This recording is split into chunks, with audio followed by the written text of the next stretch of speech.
We will make an amazing snack dish from a place called Maddur in Karnataka, and the dish is called Maddur Vada.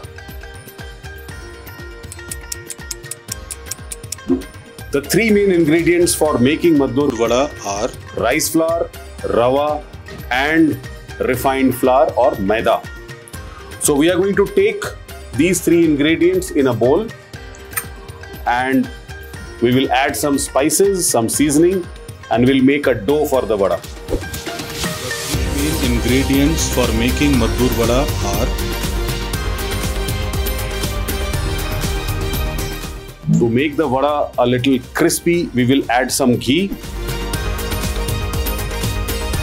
some chopped ginger. This also adds a little spice and zing when you are having the vada. Some chopped curry leaf that adds the flavor. A little coriander leaf chopped. Some chopped onion. And some roasted peanut which is crushed.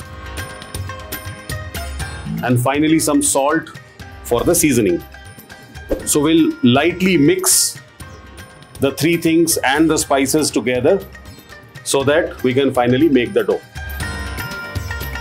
So once the ingredients are mixed well, we will slowly add some water.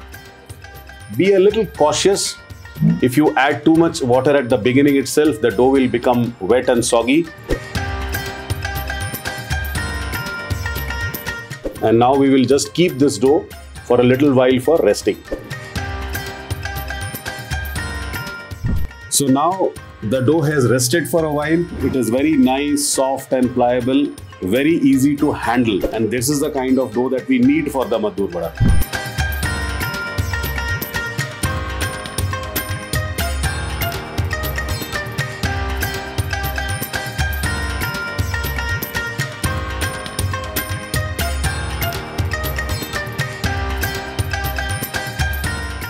All you need to do is fry this in a medium hot oil. Don't put it in a very hot oil.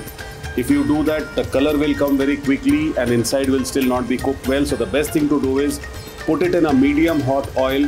Do a slow cooking so that by the time you get the color, the entire vada becomes nice and crisp. So our Maddur Vadas are fried now, and the best way to have these vadas are with some nice coconut chutney. Now you can make your own hot, crisp Maddur Vadas at home, and you don't really have to wait for your travel from Bangalore to Mysore and stop over at Maddur to have this. Make it at home and enjoy.